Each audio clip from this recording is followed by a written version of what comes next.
is MK. I'm the founder of Filipino Home-Based Moms or FH Moms. What we do is we help Filipino mothers inside and outside the Philippines to get an online job, and now we are expanding to helping more Filipino mothers without access to the internet by giving them home-based livelihood opportunities. Before kasi kami na nag-home-based job, parang living paycheck to paycheck kami. Sahod niya, oy, happy na agad yan, yung matitira. Or nung nag-home-based na kami, doon nakapag-ipon na kami. Nakapag-church wedding kami. Tapos nagkaroon na kami ng savings. Nagkaroon na rin kami ng investments, tsaka insurance. Nakapag-bili na rin kami ng house. Dito kasi sa pag nagtrabaho kami sa bahay, mas maraming time na sa kids, sa kanya. Kaya, ayun. Hanggang ngayon, masaya pa rin naman ako sa pag-online yun. Since sobrang hirap ko na talaga yung talim ng job, na-experience ko na rin yung discrimination sa work. Until October 2018, I was invited to be an inspirational speaker and you were one of them. So yun, na-meet kita. And then doon ako na-trigger, mami. Doon na talaga doon na ako pinasok talaga rin yung pag-work. You gave me hope. I really remember yung experience ko sa isang company na discriminate ko.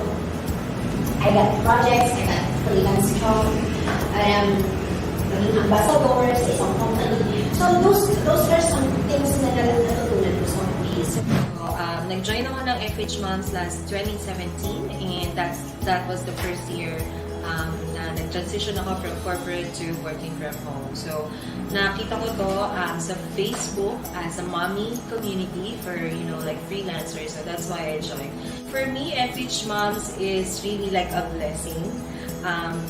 The group or this community made me realize my calling as a teacher.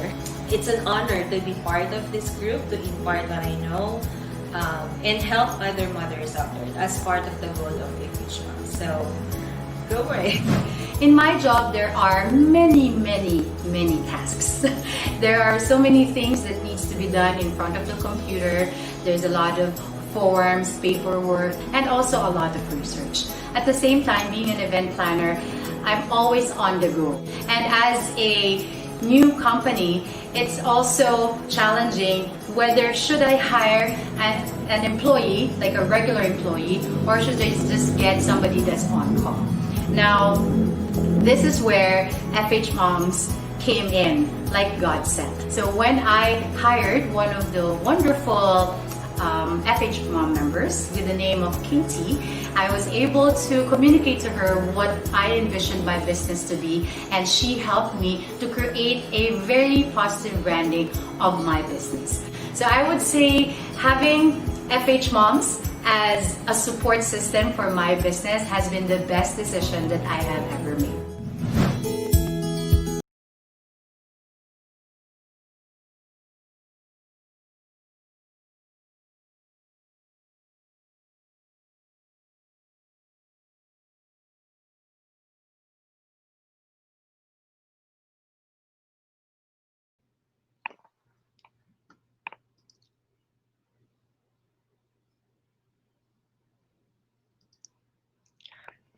And hello, good evening, everyone. So, I hope you watched that introduction. So, di ba, may bago na tayong pa-introduction. So, yan. So, that's just a few of the testimonial, both from the VAs, okay, that was helped by FH Moms and also one of our clients. So, Jennifer Rabe. So, continuously see Miss Jennifer Rabe still supporting, our community when it comes to hiring virtual assistants. So, yan. So, lagi po yan. Okay, so hello, good evening po. Good evening po sa lahat po ng nanonood. Hindi ko na mabasa lahat. Kaya ang dami na pala. 355. Wow, ang dami. Okay, so hello, good evening po. Ayan. So today, I'm Christine Levine para po sa mga newbies na hindi pa po nakakilala sa akin. So I'm one of the trainer of FH Moms and also, the trainer for virtual assistants and general virtual assistants. Ayan, favorite trainer. Loko. Ayan yung mga estudyante ko. Hello, hello. Good evening po sa inyong lahat. Thank you for still joining. Okay, kahit hindi na kayo newbies. Okay, so ayan. So for today po, I'll just give you an introduction to virtual assistants and I hope you get something from this lesson. Okay, so let me just share my screen. Ayan. So I hope you can see my screen. Ayan. Okay. So um, for today, okay, so again, this is the introduction to general virtual assistants and welcome everyone, especially sa mga newbies. So if you have like questions about what is a VA or ano po bang ginagawa ng VA, ito na po yung magiging topic natin for today. So nood lang po tayo, okay? So, okay, so before I begin, I would like to show you first the webinar outline. So yeah, I'll just have a few introduction, and we'll also discuss what is a VA, the overview of the tasks of a VA, the tools used by a VA in each niche, okay, soft skills needed to be a VA, hard skills or technical skills, the shift schedules and time zones, and the salary rates, payment schedules, and modes of payment. And I'm so sorry, I forgot to ask. Okay po ba yung um, audio? I mean, is it clear? Narinig niyo po ba akong lahat? Clear po ba yung salita? Yun pala. I'm so sorry. Nakalimutan ko mag-sound check. Nakalimutan ko mag-sound check. Sobrang nabighani ako sa intro video natin, no? So, ayan. Okay po ba yung ating audio? Yes, clear. Thank you so much. Ayan. So, may nag-message na ng clear ang audio. Okay. Um, so, so again, this will be our webinar outline, and after this, we'll also be having some discussion about the general virtual assistance course. If you know you're interested to enroll and learn all about this, okay? And yan, so magpapakilala lang po ako ng konti. Again, I'm Christine Levine, and I've been with FH Moms, I think, for 3 years now. 3 years na ba? Yeah, 3 years. Okay.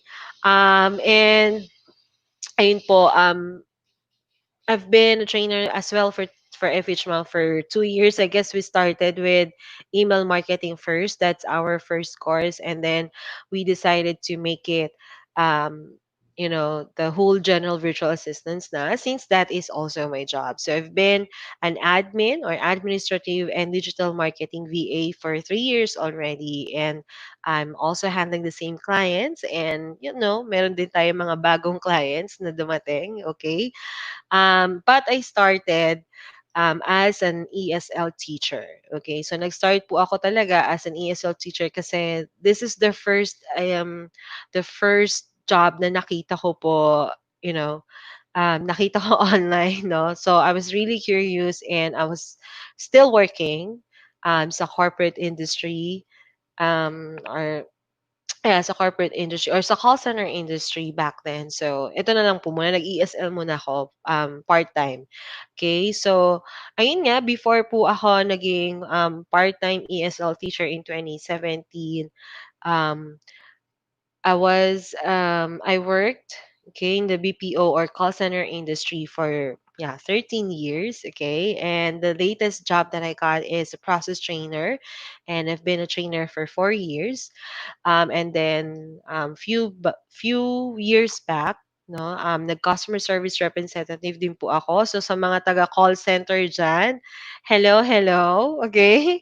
Sa mga nagko-call center. So ayan. So nanggaling din po ako ng call center, and before being a customer service representative, ayan, naging data entry specialist din po ako. So and yun, also 'no, hindi, bago po ako, well, before all this, I was also a licensed teacher, okay? Pero hindi ko po siya, na-practice, okay? I haven't really practiced being a teacher sa school, okay? Wala na po bang marinig? Okay, I'm sorry. Rinig pa rin po ba? I'm sorry, kasi meron nagsabi na, hindi yan naririnig. Tama po ba? Okay. So anyway, I'll just continue. Okay. So yun po. So I was a licensed teacher, but I wasn't really able to practice that sa school setup. Okay. So yun, nag-start na po kasi agad ako sa office, and while I'm getting, I'm getting the board exam, or while I'm reviewing, hindi ko na rin siya naituloy. Hindi na ako nakapag-practice. But anyway, I feel like, sabi ko nga po din sa video, no? So, I feel like when I got hired as a trainer for FH Moms, I feel like, yun po talaga yung calling, no? Kasi nga, nag-trainer din ako sa call center, and then, when I started doing the online, home base or being a VA, parang hinanap ko pa din siya. So, nung nag-open si MK ng um, position for, being a trainer, nag-apply din ako. So, I feel like yun po talaga, yun talaga yung calling. So, teacher po pala talaga ako. Okay? So, anyway, so that's me. Aside from that, I'm doing some, before, nung hindi pa po tayo nagla-lockdown, okay, nung hindi pa tayo nag-ECQ and all, I've been doing some freelance hosting, okay? And yeah, mahilig po kami mag-travel, 'no?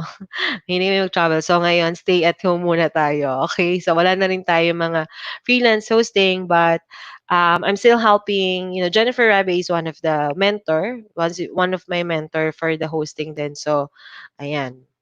Minsan nag-aano po kami sa kanya as an event coordinator, okay? And the latest one that we did is for the worldwide wedding. So ayun, isa po kami sa mga coordinators nung bridal fair, which was in Singapore. Okay, kung nakita niyo po 'yun. So ayan.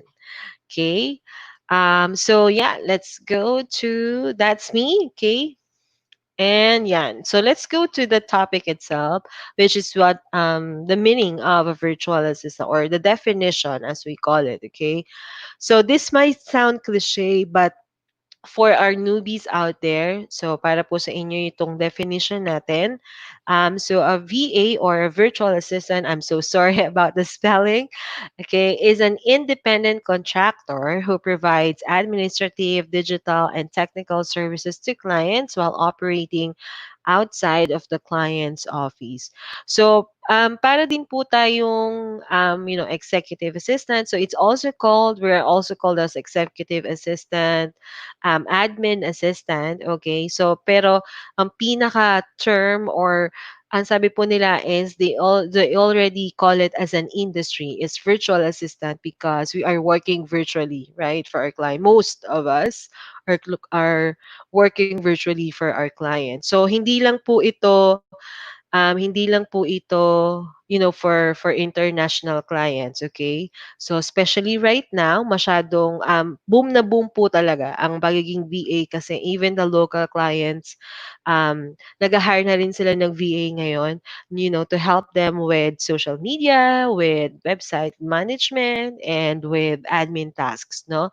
So, like overall things. So, and meron po tayong mga kliyente, I mean, meron tayong mga local clients who support, again, our group na hiring virtual assistants from our group as well, from the graduate of the GVA course, okay? So, ayan. So, tinawag po tayong independent contractor because we are rendering our services independently, meaning hindi po tayo under ng isang kumpanya kagaya before na we are called as employees, right? So, that means you are rendering your services under the company. Okay, 'pag ikaw po ay nag-isang BA, you are rendering your services as an independent contractor. So even kahit po halimbawa sa agency kayo pumasok as a VA, meron din po kayong pipirmahan na kontrata, and you'd see that you are, an independent contractor. Okay? So as an independent contractor, wala po tayong, yun lang yun, 'no, kung medyo sanay po tayo sa mga statutory benefits like Pag-ibig, SSS, PhilHealth. So, hindi po si client ang mag-aasikaso nun. So, lahat po yun, tayo na yung mag-aasikaso, okay? Even the tax, ayan, kaway-kaway. Even the tax, tayo na rin po ang mag-aasikaso niyan. So we'll have to register ourselves as freelancers or professionals. Okay. And then we are the ones who's gonna file our taxes as well. We're gonna pay it. Even yung mga pag-ibig, SSS, PhilHealth. So, tayo na po yung kusa magbabayad niyan. Okay? Kapag po tayo ay nag-start na maging VA. Okay? So, ito na po yung mga tasks. So, marami po tayong tasks as a VA, also in different niches. So, I'm just gonna share with you some of them. Okay. So, for administrative, this is what we're going to do. So, we are doing email, or inbox management. So we're the ones who's managing the email of our client. We also do calendar management, file management, research and data entry, and documentation. So yung documentation po natin, this is um, this is yung pag-create po ng mga parang SOP. Okay. For example, clients want you to document how to use a certain tool or a certain system. So, yun po yung gagawin nyo when it comes to documentation. Okay. When it comes to the calendar management, of course, you have to manage that. Okay. Using kung ano mo po yung ginagamit. So, for example, Google Calendar. So, ayan. Okay. Next, so for digital marketing, so since malaking-malaking sangay po yung digital marketing, ito po yung tasks natin. Okay, so we have social media management and marketing or social media marketing. We will also be doing website or blog management, content writing, SEO or search engine optimization, email marketing, CRM management, and sales funneling. Okay, so ito po yung ginagawa. So I know medyo, jargon or medyo hindi po kayo familiar with these terms, pero as we go along or as you watch the webinars, malalaman nyo din po itong mga ito. Pero yun nga po, when it comes to being a virtual assistant, ayan, eto po siya lahat. Okay, ano po yung CRM? CRM is customer relation, um, customer relation management. I know it would sound like cliche. Okay. Ay, parang nag-stop screen ako. Okay. Nagbago na pala. Okay.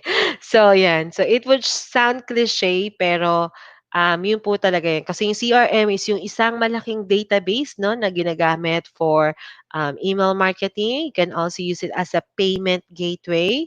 You can also use it, or the client also use it for contacts management. So, yung po kung marami na po silang contacts and they've been doing email marketing, then they will opt to using a CRM, okay, yung pinaka-system po na ginagamit para all-in-one na siya.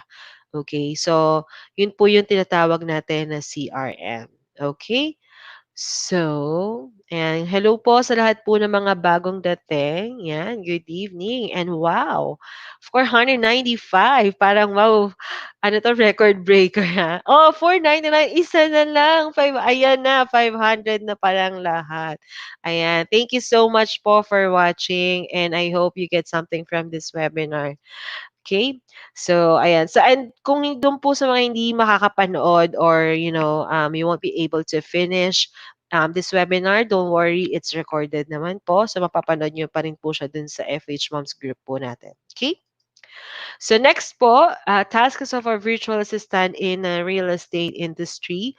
So we are doing appointment setting, lead generation, transaction coordinator, or coordination, and property management. So I'm pretty sure you already know the appointment setting. So ito po yung tumatawag tayo. So para po sa mga, I know yung mga galing call center, no? Um, Ayan, calls po itong appointment setting and lead generation. Okay, it could be calls and it could be, like just searching or web crawling. But when it comes to appointment setting, so may calls po ito. Yan, sa mga ayaw ng may calls or yung gusto ng non-voice, no? Ayan. Pero maganda rin po siyang training kasi you'd be able to practice, talking to US clients. Okay? Um, And then lead generation, so yan, just web crawling of the contact information na kailangan ng inyong kliyente when it's for, if it's broker or agent. Transaction coordinator, dito po yung you're the one who's managing or creating the contract. So, ikaw po yung nagmamanage, no? Ikaw yung gumagawa, nag-fill out ng form, bago i-send sa client. And then property management, more like, the rentals, like Airbnb, mga ganyan po. Okay, so that's what we do as a virtual assistant in the real estate industry. And for e-commerce, so ito po, isa lang, konti lang po ito, okay? So pag e-commerce, marami pa rin po tayo, but these are just some general tasks of a VA when it comes to e-commerce. So we're doing product listing, okay? Shopify store management and inventory updates. So ito po yung mga naranasan kong gawin as a VA sa e-commerce na clients, okay? Or sa e-commerce na business. So ayan po sila, okay? So yung Shopify store, so medyo naririnig niyo naman po siya, no? So ito po yung mga store na ginawa sa Shopify.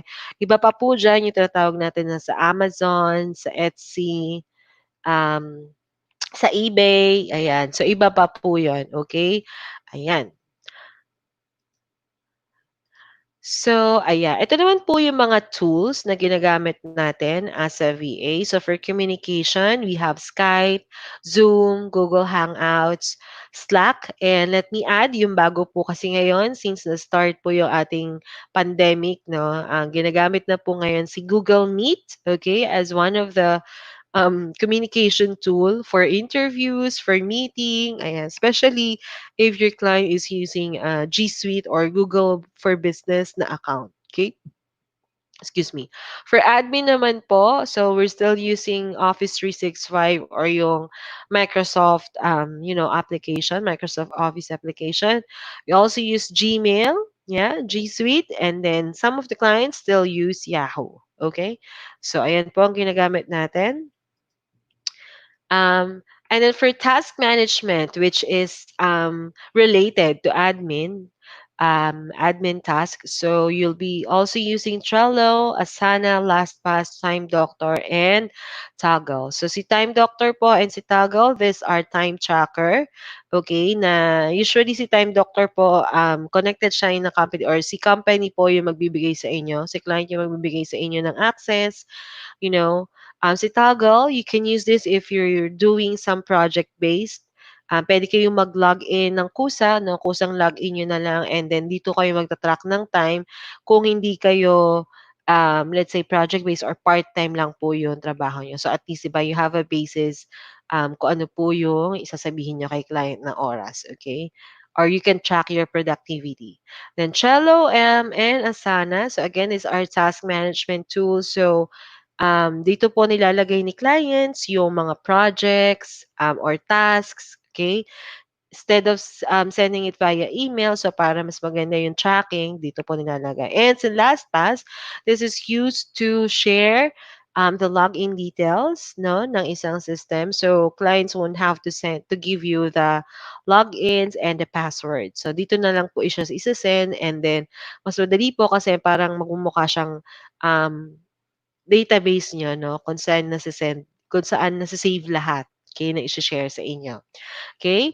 For social media management, so, of course, we will be as a VA or kung gusto niyo po maging VA, kailangan marunong po tayong gumamit ng mga social media channels which I know halos lahat 'no, marunong naman gumamit. So, some of them are, Facebook, Instagram, Twitter, Pinterest, and LinkedIn. Okay? So, kung wala pa po tayong Instagram, gamitin po natin itong panahon na 'to 'no, para gumawa ng Instagram account, aside from TikTok. So, I know most of us have, enjoyed using TikTok. So, mas maganda po i-ano po natin sila, is-explore po natin sila 'cause, our clients are really, using this as well for marketing, okay?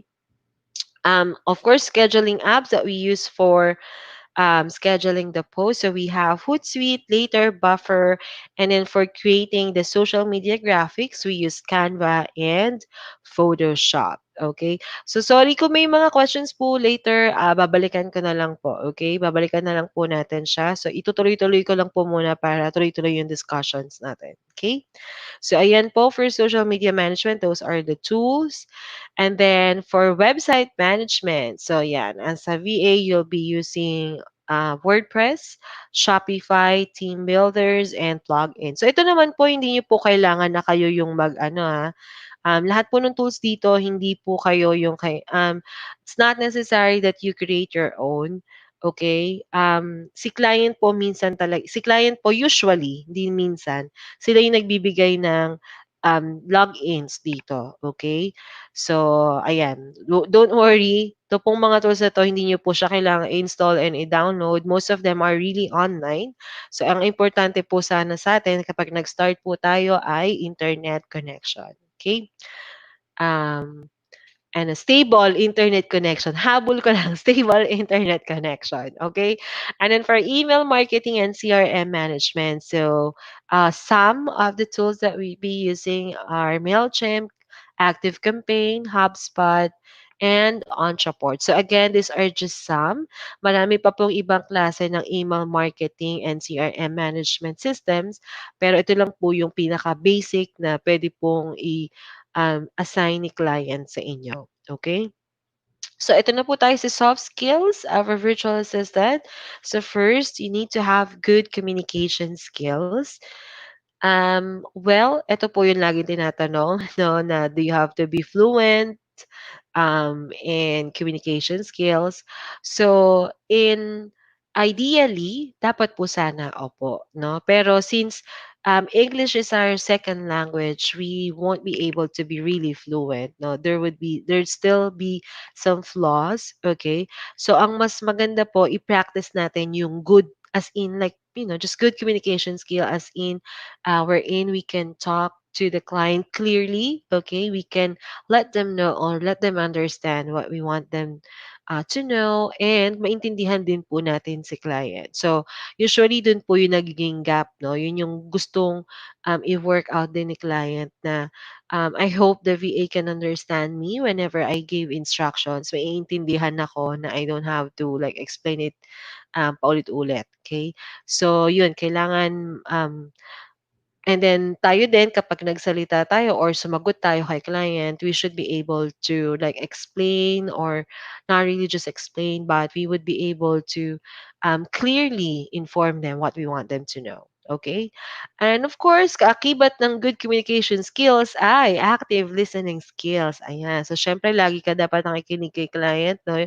Um, most of them naman po, okay, most of the clients speak clearly. I mean, malinaw po yung English nila na you would really understand. Most of them don't have that accent, like the Californian accent or the countryside accent, okay? Or so yun po, no, malinaw naman po yung mga accent ng clients natin. So you'd be able to understand them. So the key na lang is to really listen. Okay, really listen to what they're saying. Okay, and as a VA, you should also have good attention to details. Okay, um, and yeah, so kung medyo kailangan po double check lagi, triple check, ganyan. So lagi ni-check. Okay, lagi po i-check before we send or we post it. Okay? Time management skills. So dahil nakita nyo naman po maraming task ang isang BA, kailangan po na um, kailangan po na ma-manage natin yung time natin sa paggawa ng mga tasks, okay? Kasi since marami po siya. So, yan.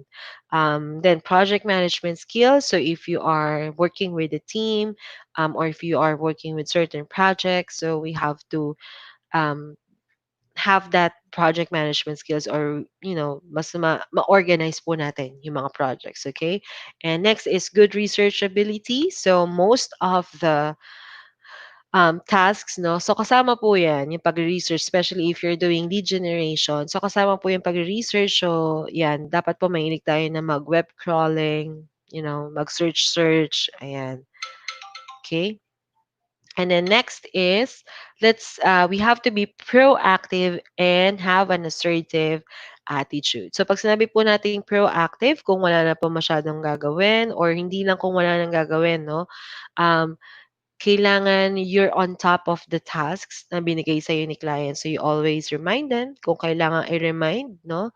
And then kung may nakita po kayong changes na hindi sinabi ni client, I mean, for example, meron siyang certain tasks para sa inyo, tapos meron kang napansin doon na parang may mali or parang hindi malinaw. Okay? So, let's be proactive. Tanungin natin na, ito po ba kailangan ito? So, kailangan mo itanong kay client yon. So, and they appreciate that kasi at least nare-remind sila na, oo nga, no, okay, so at kaya kayo nandiyan, okay? Kaya kayo nandiyan kasi para kayo ang taga-remind nila talaga, okay?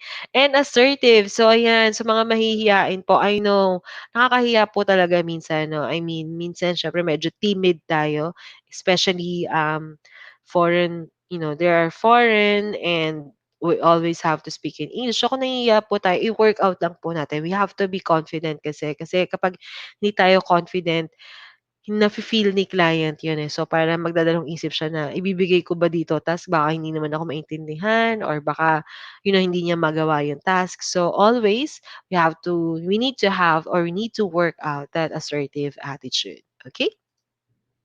So, yan. So, dito naman tayo sa hard skills or what we call parang mali. Mani po pala yung aking hard skills or technical skills. I'm so sorry about this. So for the hard skills and technical skills, so first is, so let me just, ano na lang, mali po yung slide ko. So first is, you need to be tech savvy. So wag po kayong mag-alala. Okay, napag-aaralan naman po ang pagiging tech savvy. Okay? So bakit po kailangan maging tech savvy or we need to familiarize ourselves with the tools online, ayan, 'di ba? Yung sa pag-research mo sa internet. So, we need to have that, okay? Kasi po, isa po yan talaga sa tinitingnan din nila, okay? Kailangan ma parang konting training lang or halimbawa may nabibigay na silang instruction, video instruction, then you'd be able to follow it. So, let's practice. Okay? So, since lahat naman po ngayon ay digital, lahat naman online, so let's practice being tech savvy. Okay? Sorry, I'm so sorry about this slide. But next one is you need to be yung typing skills, no? I-work out din po natin yung typing skills. Okay? Kasi kailangan po yan. Um, hindi naman kailangan na maka 100 or 70 words per hour ka or 60, I think that's the highest na 'no, 60 words per hour. Hindi naman po kailangan 'yun. Pero since you'd be, sometimes 'no, nagmu-multitask na when the client is, like talking, so you need to take notes. So kailangan medyo mabilis po tayo na, mag-type, okay? Ayan. So, babalikan ko na lang po yung ibang skills kasi nakalimutan ko na and again, I apologize for this one. So, let's go to the shift schedules. Ayan. So, dito po sa VA, pareho din po siya. If you're working, in a BPO industry, di ba may mga shift schedules din po siya. So, pareho din po, no? May iba't iba po tayong clients all over the world. Okay? So, day shift, yan, mostly kung foreign, Australian, usually, ang magiging clients po natin dyan. And I'm sorry, I think New Zealand as well. Okay? So, Australia and New Zealand clients, yan, yun ang usually po na morning shift. Of course, yung mga, ano din po natin, local clients. Ayan, syempre, di ba, we work on their schedule as well. So, ayan, morning shift po yan. So, mid-shift is UK or yung mga nasa Europe, okay? Ayan, mga mid po yan. And then, ito yung pinaka-marami sa lahat. So, night shift or graveyard shift, okay? And I also indicated here yung time zones, okay, na you'd be working on them. So, ayan, for US, so apat po kasi ang time zone sa US. So we have the Eastern, the Central, Mountain, and Pacific. So for Eastern time zone, this is just the 12 hours, okay, our time. So meaning, kung ngayon po ay 8:34 p.m. sa atin, sa kanila ay 8:34 a.m. Okay, so parang magkapareho lang. Okay, kapag Central time zone naman, we are 13 hours ahead. So if it's 8:34 p.m., so sa kanila ay 7:34 a.m. Okay? So late lang ng konti. Pag Mountain Time Zone, so 14 hours ahead. So ganun lang din po. Minus lang din po ulit. Okay? And then Pacific, so ito na po yung Pacific. Ito yung pinaka um, graveyard talaga na tinatawag natin kasi most of the shift starts at 12 a.m., which is like 8 a.m. for them. Okay? So, ayan po yung time zones, okay, and shift schedules of a VA. Okay? So, sa salary payment naman, or salary rate, payment schedule, and payment method, so, I know 'no, marami po kayong nababasa na dapat hindi tayo tumatanggap ng mababa, pero the reality is 'no, ideally hindi po talaga dapat, okay?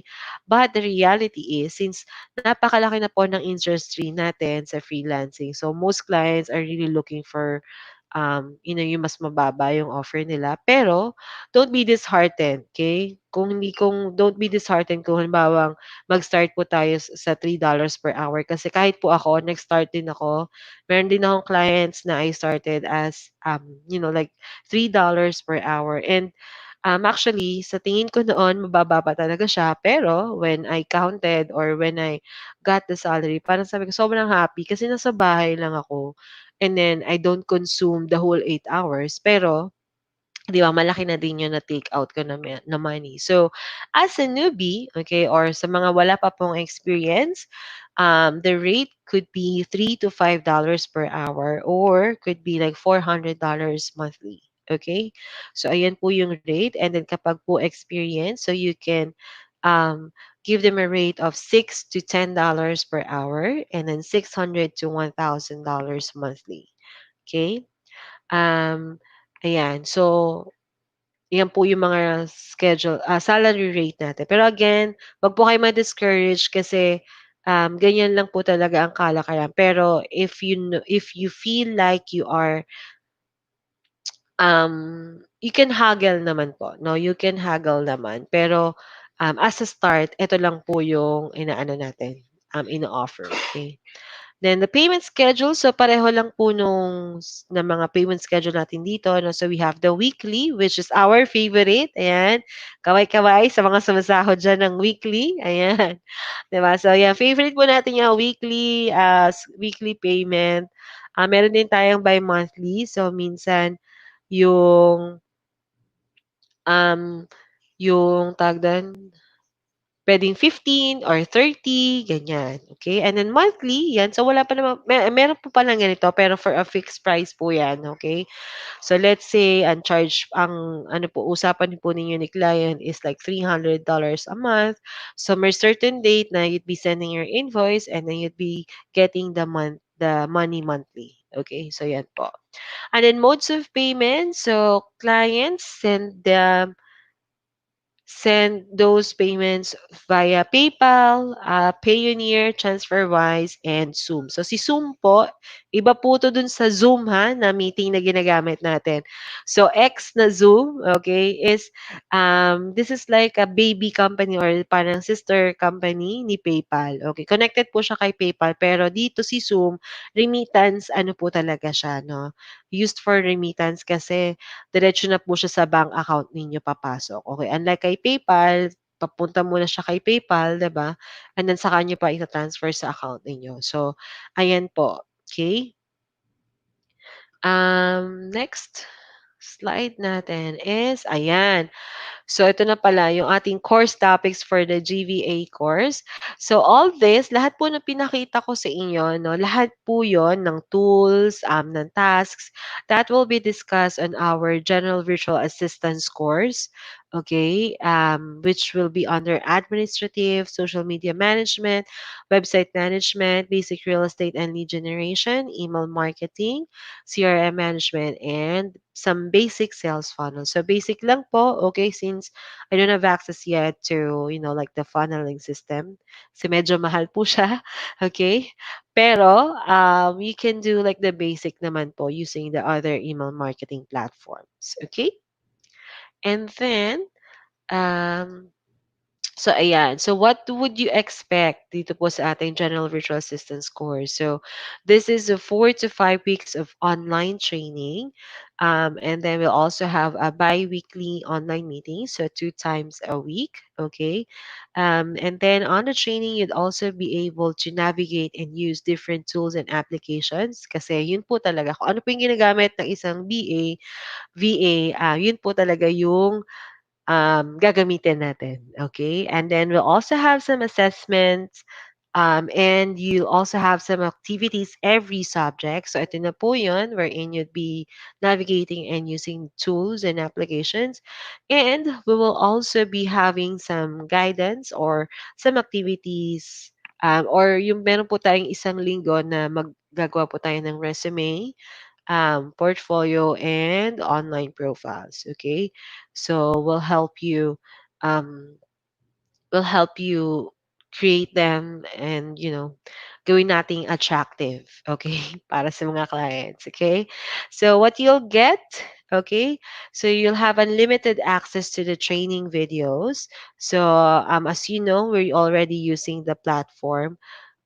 Sorry, mali pala ako dito. Hindi pala unlimited access. I'm so sorry about this. It's not re-updated. Pasensya na po kayo, hindi na na-update.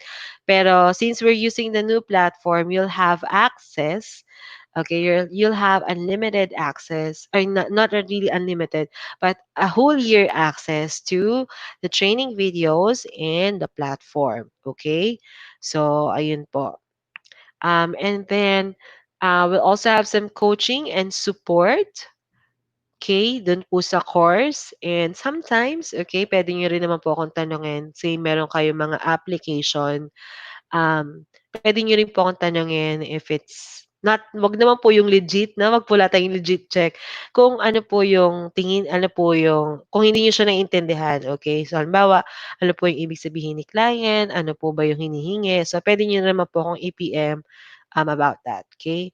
And then you also have access to the alumni group. So, yung meron po tayong FH Moms General Virtual Assistants na Facebook group for alumni. So, you'd be able to join that group. And minsan doon din po ako naglalagay ng mga updates and mga hiring. Okay? Hiring po ng mga clients na lumalapit po sa atin para maghanap ng mga VAs.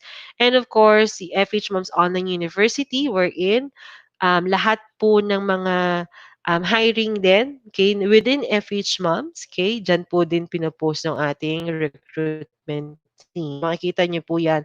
Actually, ngayon, sobrang dami pong hiring. So, yan. So, isa po yan sa mga perks you'd be prioritized when it comes to those job posts. Okay? And ayan, so ito po ang mga successful graduates since 2020. So I'm so sorry, hindi ko pa po na-add yung April dyan. Pero ito po yung January. Also have the February, the March, and then again, wala pa po yung April. Hindi ko pa nailalagay yung mga April. I'm so sorry, ladies, yung mga April batch. I wasn't able to ask for your photo. It's been, a busy day for me. But marami na rin po tayo sa April batches na meron ng trabaho, meron ng client. So, good job to everyone. So, ayan. So, dito na po nagtatapos ang aking webinar. If you have other questions, you can we can go back to your question. So maraming maraming oras, no? Ayan, sige, feel free to ask questions po kung meron po kayong tanong about being a VA or other related um, topics. So I'm just really going back right now. Okay. So, ayan. Ayun po. So again, meron po tayo nitong replay dun sa Facebook group po natin. Okay. So, pwede niyo pong balikan. Siguro I'll stop sharing. Ayan. Ayan, pasensya na po sa aking oily face. Ano po yung CRM? So again, CRM is short for customer relation um, management tool. So again, this is a database na ginagamit po ng mga clients natin um, for email marketing, for contact management. So kapag po sobrang marami na yung contacts nila, like it's, like um, di ko masabing mga 5,000 pataas, yan, mga ganyan na po karami, and they're really doing some hard digital marketing. So ito na po yung ginagamit nila, okay? So ito na po talaga kasi para mas ma-manage na ng lahat. And also, if they wanna create a landing page and, all the content should go to their database, so ito na po yung ginagamit din. So they can integrate that to their website. So I'm so sorry kung medyo, jargon po yung mga salita, pero on the General Virtual Assistance course, malalaman niyo po kung ano po ibig sabihin nitong mga jargon na 'to, and you have an idea kasi you'd also be working on that, okay? So, ayan. So, puwede bang installment? Okay. So, admin patulong po, hindi, joke lang. Patulong, wala pa po tayong nilalabas na installment. Well, the discounts, the installments, so, we'll have that eventually, okay? Pero sa ngayon po, wala pa po tayo nun, 'no, wala pa po tayo ng mga ganyan. Pero, hintay lang po natin kasi since bago po yung ating platform, and, we believe that it's really a good platform, 'no, mas maayos po siya. Um Ayun, hindi pa po tayo makakapag-generate ng mga discount and of course yung installment na payment. But eventually, we'll have that, okay? So yeah, may iba pa po bang question? Natawa po ako sa Zoom versus Zoom. Yes, sorry naman. Kasi baka ma-confuse kayo, 'no? May madaling ma-confuse sa mga panahon ngayon, eh. So, ayan, what is the difference between GVA and SMM? Okay. So, Um, yung difference po ng GVA is that hindi lang po basta SMM. Kasi again, you could be a social media manager, or you be handling social media management, pero VA ka pa din po, no? So meaning you'd still be doing admin, may ginagawa ka pa aside from um, social media management, okay? So si social media management or marketing, it's all focused on social media. Okay, so kung yun lang po talaga yung ginagawa mo, and that's the niche that you'd want to push through. So yun po yung magiging ano mo talaga. Yun lang talaga yung services na i-offer mo. You won't be offering other services na ginagawa ng VA. Okay, like admin and all. So talagang purely social media management. And that also includes strategy, mga ganyan. Okay? Kasi as a VA, syempre, pwedeng mag-isip ka ng content for your client, for the social media post, but the whole strategy, the whole, um, like planning for the contents and all, sa'yo po yun manggagaling. So, yun yung difference lang nila. Okay? How much po yung GVA training? So, for 5,000 pesos po yung ating GVA training. But again, may access naman po, meron po kayong 1 year access sa ating 1 year access sa ating Facebook, ay Facebook, sorry, sa platform, okay? So puwede niyo po siyang balikan within the whole year, okay? And again, yun nga, may access po kayo sa lahat ng Facebook group. And, maganda din po dito is you'd have a chance to get an apprenticeship, okay? Or get a client na rin po kapag po okay yung ano ninyo, um, sa training, okay? 'Pag okay po yung performance. May certificate po ba itong webinar? I'd be sending, um a quiz, yeah, may pa-quiz po tayo. Sige, mag-send po ako ng quiz dun sa ating Facebook group, okay? And then all that will be answering will receive a certificate. So, yun na lang po, okay? If mag-e-enroll po sa kanila, ma'am, ilang weeks po yung process ng training po? Again, yung training po natin is 4 to 5 weeks, okay? So, in 4 to 5 weeks, meron po tayo. So, you will have the discussion of the training topics, okay? And then you also be doing the activities. And then kapag po medyo mabilis, no, medyo mabilis naman yung pick up, third week is pwede na tayo na mag um, maggawa ng mga resume, online profile, and portfolio. So usually doon po sila nagfo-focus kasi yung mga activities po na gagawin niyo sa training is you can put that or you can use that as your sample work and put it on your portfolio. Okay? So kung halimbawa may plano pa kayo na kumuha ng photo and video editing na course or SMM, so yung mga nagawa niyo po, from the VA, pwede niyo na pong i-add agad. Okay? You need specific laptop specs for the GVA post. As a VA, mas maganda po no kung mag-i-invest po tayo, mag-ano na tayo ng mataas na specs, okay? Mataas po, mag-start po yan sa i5, okay? Processor na i5 and at least 4 gig po na RAM. Okay? Minsan naman yung i3 is good, no? Pero syempre, kung mag-i-invest na rin lang naman, taasan na po natin. Okay? May mga requirements po ba na hinihingi si client? Um, well, wala pa naman po ako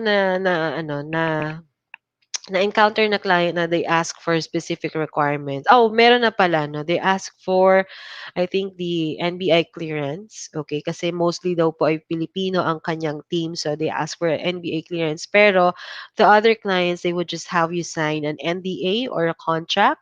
Okay, wherein, yung agreement po ninyo, like the salary, kung ilang oras ka magtatrabaho, um, and of course, the non-compete and non-disclosure agreement. So, nandyan po siya lahat. Okay? So, yun lang naman.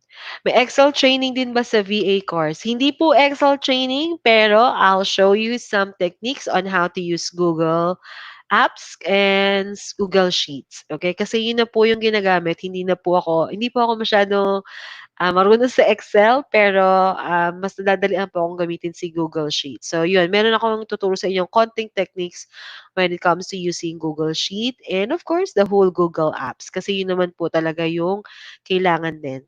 Okay? Kailan mag-start ang next batch training? Okay, so ayan, good news to everyone. We're back to um, doing the batches, no? Kasi nung nakaraan po, medyo nagkaroon ng confusion when it comes to the enrollment. Pero starting today, so lahat po na mag-enroll today until June 30, you'll be included to the July batch, which will start on July 6. Okay? So, meron din po tayong announcement niyan. Okay? Meron tayong announcement yan dun sa group. So, pwede nyo pong tingnan yun. Okay? May OJT din po ba kayo or apprentice? Yes. We're opening um, apprenticeship. Okay? Meron po tayong mga clients na pwede po nating lapitan for apprenticeship para ma-practice ninyo. Okay, ma-practice ninyo. And also with FH Moms din. So, pag may kailangan po, pwede tayong tumulong with FH Moms. So, meron po. Okay.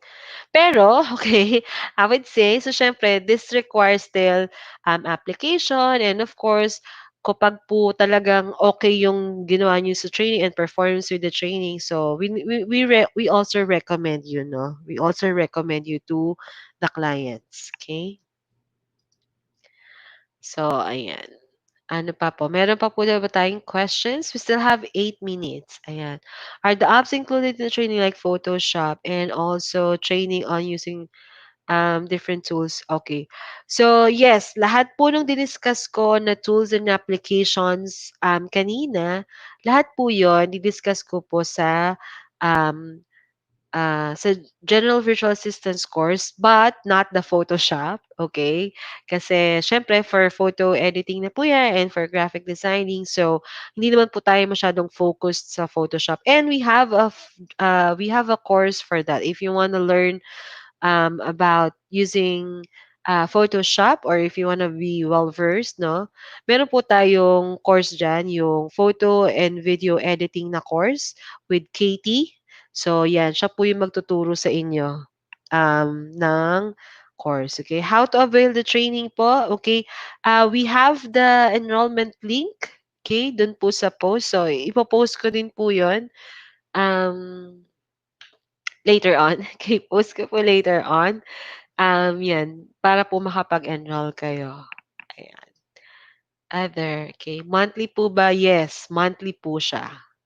Monthly po ang ating Journal Virtual Assistance course. So, kung halimbawa you won't be able to join the July class, pwede naman po kayong mag-enroll on July 1 para po sa August batch. Okay? So, pwede naman po kayong mag-enroll on other dates. Yan. So, ano pa ba? Anong oras po ang training? So, yung training po natin, so this is a combination of training videos and online meetings. So usually online meetings are scheduled at 6 or 7 p.m. Okay, pero hindi na po ako magbibigay ng, excuse me, hindi na po ako magbibigay ng time. Okay, kasi minsan, ay, ng date. Kasi minsan bago-bago po kami ng date, no? Pero yun po, usually 6 or 7 p.m. How many hours a day? Okay. I'm so sorry, may sip. Okay. Pag nag-enroll po, how many hours a day po on training? Yung online meetings po natin is 1 to 2 hours. Yan, 1 to 2 hours. Pero minsan, ano lang naman kami, 1 or 1/2 lang naman kami inaabot. So, ayan. Pero, yun nga po, 1 to 2 hours. Pero hindi po yan daily. Again, yung pong nasa online platform po natin, um, self-paced po yan. So, anytime, pag po nabigyan na kayo ng access, anytime, pwede nyo na pong simulan yung videos. And then, after each subject, meron po kayong activity na gagawin. So, yun na lang po yung gagawin niyo. And then kung medyo halimbawa po, medyo hindi niyo po gustong gawin yung, activity or naguguluhan po kayo, you have questions, puwede po natin siyang i-discuss during our meeting and then you can start doing the activity. So, pero self-paced naman po siya. Okay? Since lahat naman din po is nasa platform. So, the online meeting is for the sake of the, pag-explain po nung discussion, ng activity, and if you have questions, no, para po magkaroon din tayo ng interactions. So, yun. Meron po bang age limit? No, wala pong age limit. Kagaya po ng kasabihan, kalabaw lang po ang tumatanda, okay? So, sa online course or sa online jobs, okay, wala pong age limit yan, okay? Excuse me. May guarantee po ba na magkaka-client after training? So, ito pong training po natin is just your parang platform to learn. Okay? Hindi naman po kami agency. Okay? Hindi pa po tayo agency na after the training, we are, providing you clients. Pero, what we can guarantee is that after the training, you'd be confident enough to apply kasi meron na po kayong alam. Okay? Kung wala pong experience, then we can go to apprenticeship. Okay? Or most of them po kasi, most of the students po kasi is kapag nagta-try, okay? So, ito naman pong paghahanap natin ng or pagkakaroon ng online jobs is still, within ourselves, okay? So, sa sarili pa rin po natin, 'no? So, yun. How much po usually starting ng isang client? Okay. So, yun po, nabanggit ko po kanina, starting is $3 to $5 per hour, okay? $3 to $5 per hour for newbies, yan. Yan po yung usually offer. And then, syempre, kapag medyo experience na po kayo, pwede nyo na po siyang itaas. Yes, online training po tayo. Ano pa? May questions pa ba? Pag monthly po ba ang training? Ito sa nakita ko. Pag monthly po ba, brand for headset, wala naman po specific brand. Okay, I started using, um, ano po ba yun? Nakalimutan ko. Yung in-order sa Lazada, A4 Tech, yan, or kung ano man po. Ginamit ko po yan, okay din po siya. Okay, ginamit ko din siya. Pero wala pa naman po tayong specific na brand, okay, for headset. Pero if you're asking for the one that I'm using right now, nag-ano pa, nag-advertise.